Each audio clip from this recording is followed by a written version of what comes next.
Here's the good news for you. Okay, what's the good news?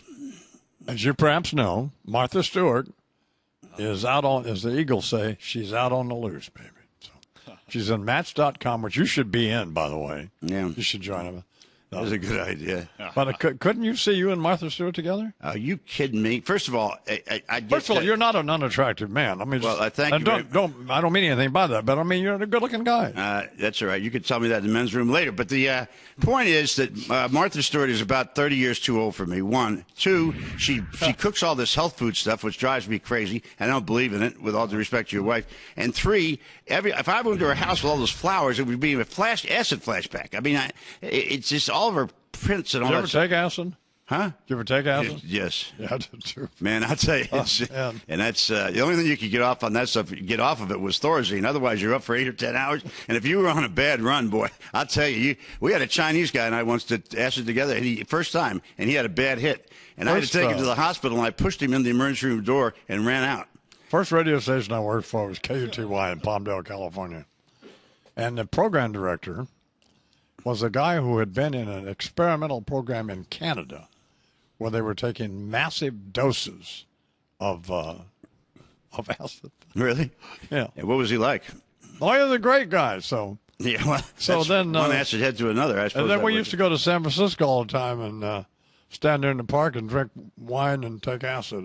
Oh yeah, it was. I did that a few times. I went to Haight-Ashbury in the summer of love with a pocket full of money and a pocket full of acid, and I still couldn't get any woman.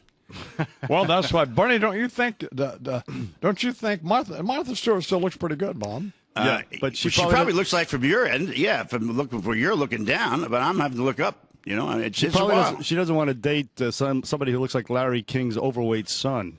Hey, hey, Bernie. Suspenders. That's not. You know something. That is really hurtful. It's painful, Bernie. You know, if I was sitting there looking like you look like right now with that skinhead of yours, I would not be shooting your mouth off like that. It's a bad idea. I love you, Bubby. You're great, but you just shouldn't shoot about how other people look. Look at yourself, or if you can. What's the problem? What's the problem? Yeah. God, it's like Halloween every day. We're talking with Bob Beckel from The Five, which is an extraordinarily popular program. Do you? It's 18 till the hour. Who's the most popular person of The Five? I have no idea. It's the show. The Gutfeld, is it you? Or? Well, it's the show. I mean, it's not. You could interchange people there in that show and work. It's difficult to tell the Garfoyle woman from the Tarantino. What's her name? They're both very good. Tantaros. Yeah, they're both very good. They both sit next to me, which is fortunate for me. Sure. And both of them have shoes that were worth $5,000 each. I never had all my shoes together in my life been worth $5,000. Dana probably knows a little buttoned up for the eye, man. I'm sure. Yeah, Dana's pretty straight. You know, she came out of the West, and she got straight A's. She never drank. She never smoked. In other words, she and I never shared a single thing in common. But she's.